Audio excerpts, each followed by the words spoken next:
Buenas tardes, desde la Biblioteca del Tao, una nueva entrevista.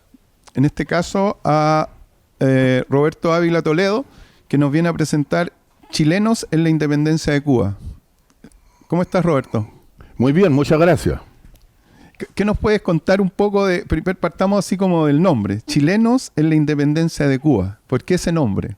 Bueno, porque ese es el tema, y yo quisiera decirte previamente que estoy muy contento de estar con ustedes acá, que llenan esta sala, porque don Benjamín Vicuña Maquena, que es una de las personas que recogemos ahí su enorme y noble actividad, cuando don Diego Barros Arana, un joven historiador, le dijo, don Benjamín, ¿me puede revisar los textos para ver? Era su primera publicación, y Vicuña Maquena le dijo, publique nomás, si en Chile nadie lee nada. Entonces, así que da lo mismo. Entonces yo me alegro que de alguna manera estemos desmintiendo a Vicuña Maquena de la manera más fraternal, en el sentido que en Chile hay gente que lee. Por supuesto. Y que no somos pocos. Bueno, para eso están las bibliotecas. Tú sabes que las bibliotecas en Chile existen, bueno, hace muchos años. En este momento hay más de 500 bibliotecas en Chile. Nosotros, al menos en nuestra comuna del Tao, tenemos 2, lo cual habla muy bien de nosotros, por supuesto. Y la lectura sigue siendo una pasión para muchos. Y nosotros estamos tratando, como en este caso, digamos, de extender este conocimiento a todas las personas que sea posible, digamos. Entonces, te quiero un poco llevar al origen, así como de dónde vengo, digamos. Un poco cuéntanos quién eres tú, qué es lo que haces, digamos, te dedicas a la investigación, pero también si que eres abogado de derechos humanos. Cuéntanos un poco de lo esa esencial, parte. soy abogado de derechos humanos y durante los años que van desde 1996 a 2001 fui funcionario de la Embajada de Chile en Cuba. Y ahí, cuando llevaba unos pocos meses, llegó una invitación a la embajada, el embajador me mandó a mí, a Bahía Honda, que ahí se celebraba, o se conmemoraba un aniversario de la muerte de don Pedro Vargas Sotomayor, que fue un capitán del ejército chileno que alcanzó el grado de general y que fue jefe instructor de la columna invasora, que es la operación militar más importante de la guerra entre 1895 y 1898, que es cuando Cuba obtiene su independencia respecto a España. Independencia que, si la comparamos con América Latina, es un poco tardía. Estamos hablando de 1898. La mayoría del resto de los países latinoamericanos no se independizaban entre 1810 y 1824, la batalla de Ayacucho. Pero Cuba demoró más, por varias cosas. Primero, porque era la que mayor cercanía tenía con España. Segundo, porque era una colonia muy próspera, y la gente, cuando está próspera, no piensa en transformaciones ni cambios, piensa en disfrutar la prosperidad. Y tercero, porque Simón Bolívar había dicho en 1894 que la independencia de América Latina no estaba completa sin Puerto Rico y Cuba.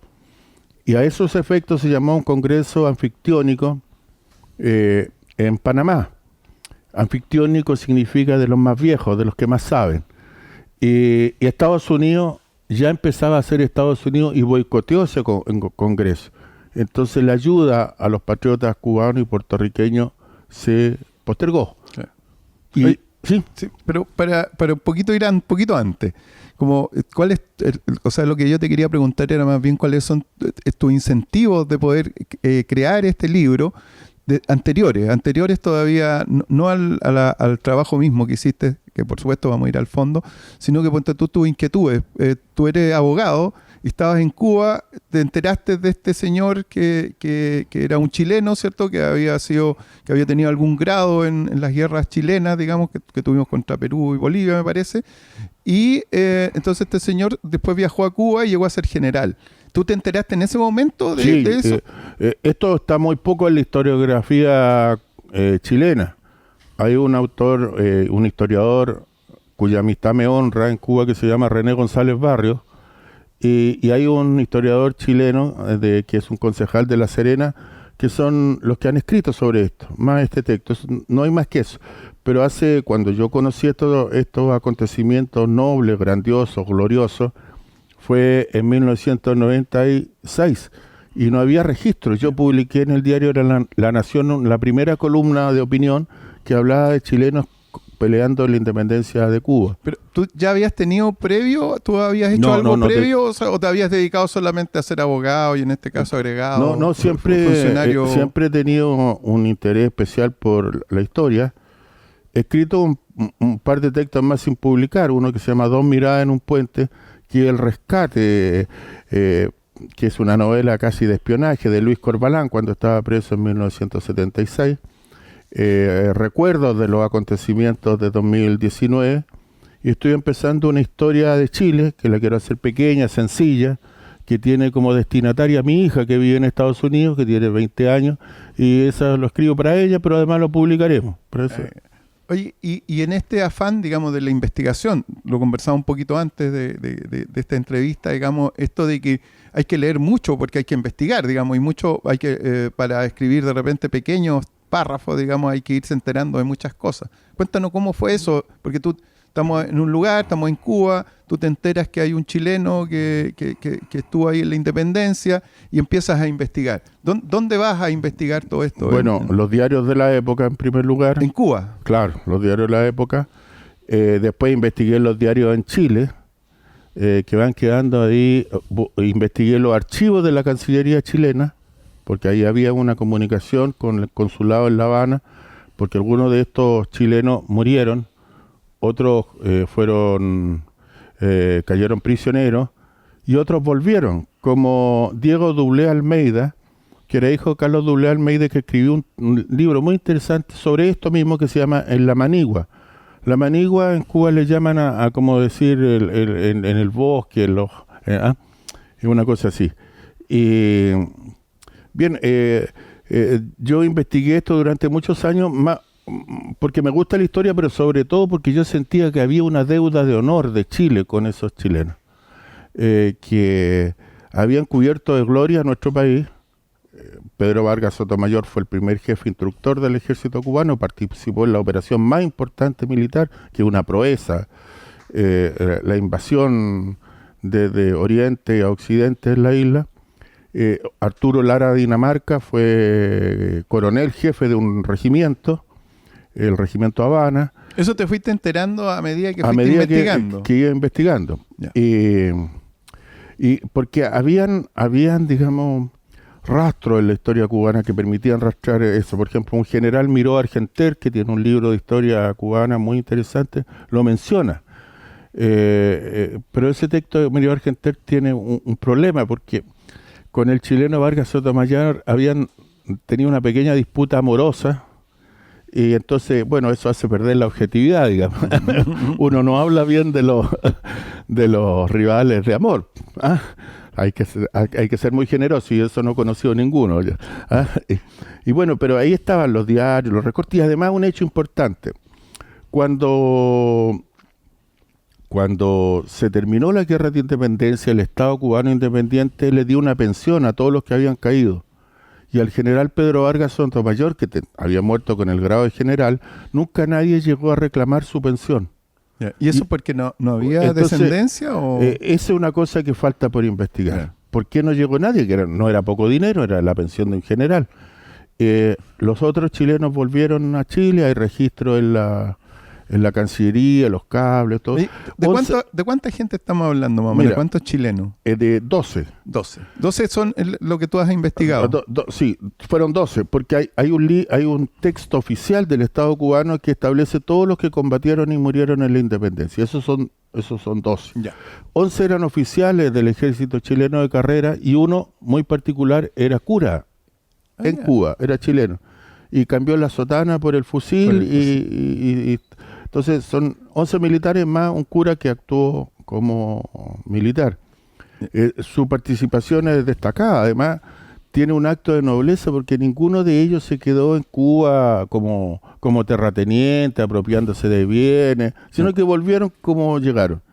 Y lo que yo te contaba, inicialmente los cubanos no quisieron, en donde estaban en Tampa, Estados Unidos, de ahí partían las expediciones, no querían recibirlo, porque Cuba es un país de un clima muy especial. que para un chileno puede ser incluso agresivo. Nosotros estamos acostumbrados a vivir en el frío.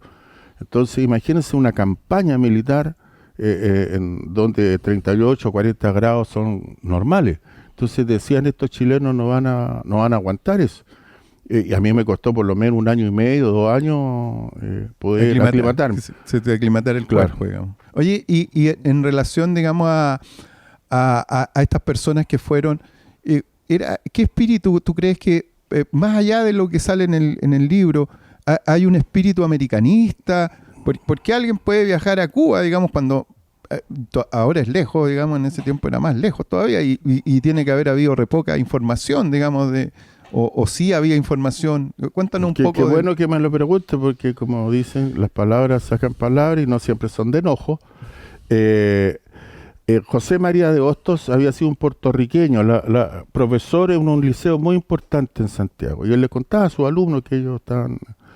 Y ahí pasó una situación bien especial, porque llegó un representante del Partido Revolucionario Cubano y lo recibieron en la estación Mapocho miles de personas que entendían que la independencia de Cuba era lo mismo que nosotros habíamos hecho algunos decenios antes, que estaban luchando por lo mismo.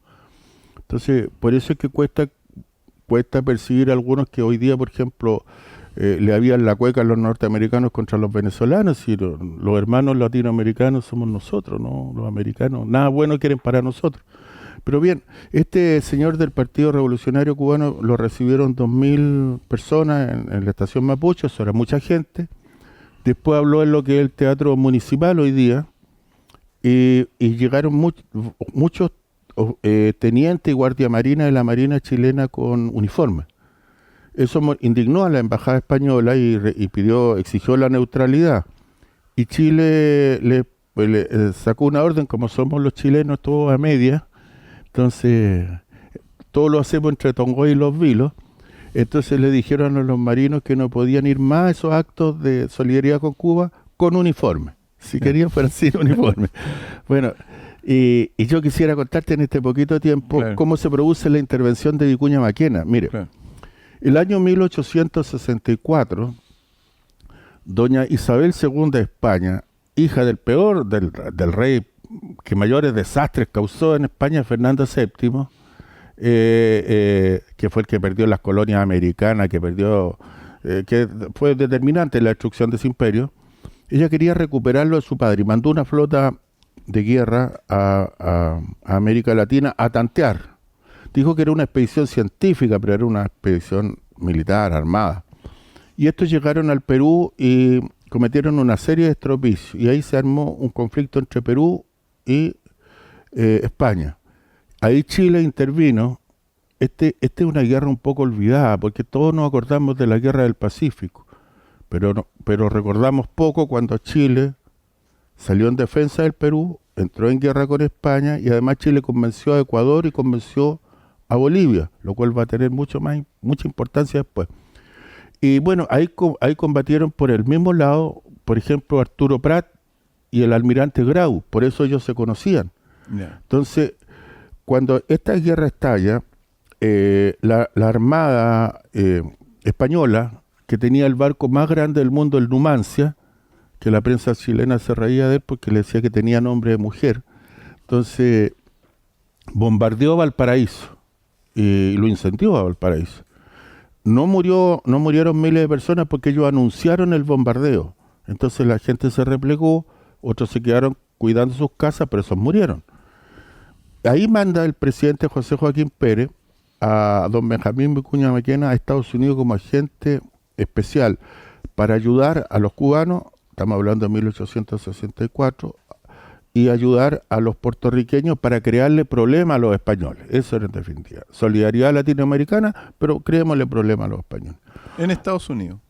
Claro, porque en Estados Unidos estaban los exiliados cubanos y puertorriqueños, y desde ahí operaban. Entonces ahí se estaba preparando el primer desembarco, y escribió Vicuña Maquena un texto ahí que se llama Mi misión diplomática como agente especial en Estados Unidos, que relata todo esto. Y son épocas de gran hermandad entre Chile y el Perú. Mariano Ignacio Prado, que después va a ser presidente del Perú al inicio de la Guerra del Pacífico, Grau y Arturo Prat se conocen, son amigos. Por eso es que cuando se va a iniciar la guerra del Pacífico, Prat tiene la única discusión con su mujer en todo su matrimonio. Porque ella le dice, pero ustedes están locos, ¿cómo van a pelear contra el señor Grau? Los peruanos son amigos nuestros. ¿Cómo? Y sale él de su casa con esa discusión. Por eso es que Grau después le escribe a ella, le manda, porque la conocía. Claro. Bien, eran tiempos de gran hermandad latinoamericana.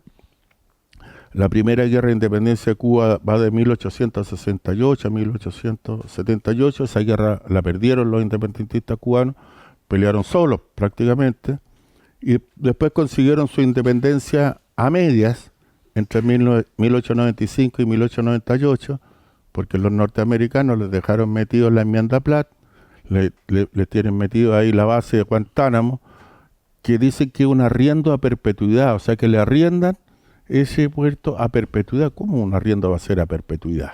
No. Sí. Bueno, pero todavía están ahí. Sí, pues, no hay forma de echarlo. No hay forma de echarlo. Claro. Bueno, lo que en el fondo, entonces Benjamín Vicuña Maquena llega a Estados Unidos, vamos ahí, y ahí hay un partido que se crea, me parece ahí. El Partido Revolucionario, o sea, cuando llega Vicuña Maquena a Estados Unidos, no existe el Partido Revolucionario Cubano, ese es de Martí, entre 1895 y 1898. Los independentistas estaban ahí, él crea un periódico que se llama La Voz de América. Y ahí insta a la solidaridad, y ese periódico entraba clandestinamente a Cuba y entraba a Puerto Rico. Proporcionó ayuda, hizo todo lo posible. Por eso es que la primera bandera de Cuba es igual a la chilena, solo que el color rojo y el azul se intercambian. Pero esa bandera se conserva en el Parlamento cubano. Para mí fue muy impresionante ver funcionar el Parlamento cubano y ver prácticamente la bandera de Chile. Y es un recuerdo, un agradecimiento a eso. Oye, el libro, además de todos estos datos que tú estás dando que son históricos, hay una forma de contarlo como a modo un poco de novela, también de como periodístico. Tiene varias formas literarias dentro de este libro que me llamaron la atención porque es entretenido, digamos, no se hace rápido la lectura. Tampoco es un libro que hable de muchas elucubraciones, sino que es un libro que se lee bastante bien. ¿Cómo lo haces? ¿Cómo pudiste tú hacer una cosa que es bastante histórica, que nosotros tenemos en Chile, digamos, podría ser una novela histórica, no sé? Sí, escribiendo como chileno, y les cuento ahí una anécdota. Cuando yo volví a Chile el año 2001, la dictadura militar era muy reciente. Además, yo fui abogado de Derechos Humanos en la Vicaría de la Solidaridad, así que no tenía la mejor impresión de lo que habían hecho nuestras Fuerzas Armadas en fechas recientes. Y me llamaron de la Academia de Historia Militar. Oficiales se enteraron, no sé por qué, pues seguramente todavía tenían intervenido el teléfono. Y me llamaron porque estaban interesados en que por qué había habido un oficial chileno. Pero como nuestras heridas estaban aún sin restañar, yo les dije que no, que se preocuparan de darle explicación al pueblo chileno de las canallas que habían hecho ellos y que después se preocuparan de gente noble que había vestido el uniforme del ejército chileno. Mira. Pero habría sido interesante porque... Bueno, todavía sí, puede claro, ser porque... pero me contaron una cosa. Estos oficiales eran todos parte del ejército constitucional de Balmaceda. Ustedes saben que la guerra civil de 1891, a través de la cual ese filibustero de John Thomas North y los ingleses se apropiaron de nuestros salitres, como después se apropiaron los norteamericanos de nuestro cobre. En esa guerra, Balmaceda fue derrotado, el ejército constitucional. Y todos estos oficiales habían combatido por el ejército constitucional. Por eso Vargas Sotomayor, el más importante, estaba en Lima, otros estaban en Iquique. Y ese ejército, el ejército prusiano que instaló Emilio Kirchner, ese ejército prusiano que no ha ganado nunca una guerra, porque el ejército que ganó la guerra del Pacífico y todo lo demás fue un ejército de doctrina francesa. Era otro ejército, otra concepción, otra idea. Bien, para borrar la huella, el ejército prusianizado quemó todos los archivos del ejército de doctrina francesa, que fue el ejército que ganó la guerra del Pacífico, que ganó la guerra contra la Confederación Perú-Boliviana y que ganó la independencia. Acordémonos que a ese ejército llegaron un poco tarde, pero llegó Gay, Buchev, Rotizoni, Lynch, el papá de Patricio Lynch, que ahí hay unas curiosidades históricas. Deja que esté sí, buena. Por supuesto. Los hermanos Lynch eran dos oficiales que fueron contratados por el Estado chileno para venir a Chile, pero llegaron tarde, estos hermanos Lynch. Y llegaron después de la guerra, de la batalla de Maipú. Y el gobierno le dijo que se quedaran a organizar el nuevo ejército. Esto, igual que Buchev, Gay, Rotizoni, venían del ejército francés napoleónico, o sea, tenían concepciones democráticas. Pero de estos Lynch, uno había pasado por Buenos Aires y había construido un enlace amoroso con una argentina, una bonaerense. Y estos eran muy jóvenes. Y entonces se volvió a Argentina, y de esa rama sale el Che Guevara, el último descendiente importante, de esa rama. O sea, descendiente de Lynch, en este caso. Claro, del Lynch que se devolvió. Claro, se devolvió. El otro se quedó aquí en Chile. Y por eso el papá del Che Guevara tiene como segundo apellido Lynch. Y los que descendieron del Lynch aquí fueron los Saldívar. O sea, el ex senador Saldívar es pariente del Che Guevara, en estricto rigor. Oye, es interesante los archivos y esta historia. Bueno, esos son para próximos libros, yo creo. Toda esta anécdota, porque de esa al menos no sale, la que tú estás contando de los hermanos Lynch, no es parte de este libro. Por lo tanto, veo que ya tienes material, digamos, para poder seguir. Cuéntanos un poco eso. ¿Qué viene ahora? ¿En qué vienen estas investigaciones? ¿Vas a seguir con algo relacionado con Cuba o ya chileno? Estoy empezando a escribir y a juntar cosas, una historia general de Chile, pero pequeña, de 200 páginas, para que el ciudadano común y corriente pueda leerlo, para que el chileno pueda sentirse orgulloso de su país, que somos un gran país, que partimos de la nada y somos lo que somos hoy día. No somos como algunos creen el Jaguar de América, pero somos harto más del Chile pobre, que llega desde Coquimbo a Concepción. Hemos hecho hartas cosas. Y por eso mucha gente quiere venir a vivir a Chile. Entonces, esa es una historia general de Chile, pequeña, una historia de la Guerra del Pacífico, que tiene su importancia, creo. Y lo otro es un texto que se llama, que le tengo el título y tengo toda la idea en la cabeza, Balmaceda, el drama, Allende, la tragedia, y Boris, el sainete. Mira. Oye, te quiero agradecer, Roberto, este ratito que hemos conversado. Es importante que todos sepan que estos libros están acá en las bibliotecas y van a estar en todas las bibliotecas de la provincia de San Antonio. Así que todos pueden ir y pedirlos en las bibliotecas públicas. Pero además hay uno, Ahí trajimos para todos los que ustedes quieren llevarse uno para la casa. Por supuesto, además de los que se van a regalar en este momento a las personas que asistieron, pero pueden ir a buscarlo así que te quiero agradecer nuevamente y palabras finales. Sí, yo le agradezco a usted, porque una cosa es escribir y otra cosa es que alguien lo lea. Eso uno puede escribir 1000 cosas. Y esto es un homenaje a nuestros compatriotas. Yo me demoré, pero sentía que tenía una obligación. Como estos héroes no estaban en ninguna parte de la historia de Chile. Yo escribí un primer artículo en el diario La Nación y me llamó mucha gente que estaba sorprendida. Estos son unos héroes, porque fueron a pelear por un país que está el más distante de América Latina, de nosotros. Pero por ahí lo escribo, digo que Cuba y Chile son los países más distantes de América Latina, pero que un designio extraño hace que nos entendamos con facilidad, siendo tan distintos, porque los cubanos somos absolutamente distintos a los chilenos, pero nos entendemos fácil. Y Y bueno, era una deuda de honor, que el heroísmo, la generosidad de nuestros compatriotas no quedara ahí en el aire. Bueno, eso. Muchas gracias a todos. Gracias, Roberto, a ti. Bibliotecas Públicas de la Comuna del Tao sigue con esta entrevista, así que muchas gracias.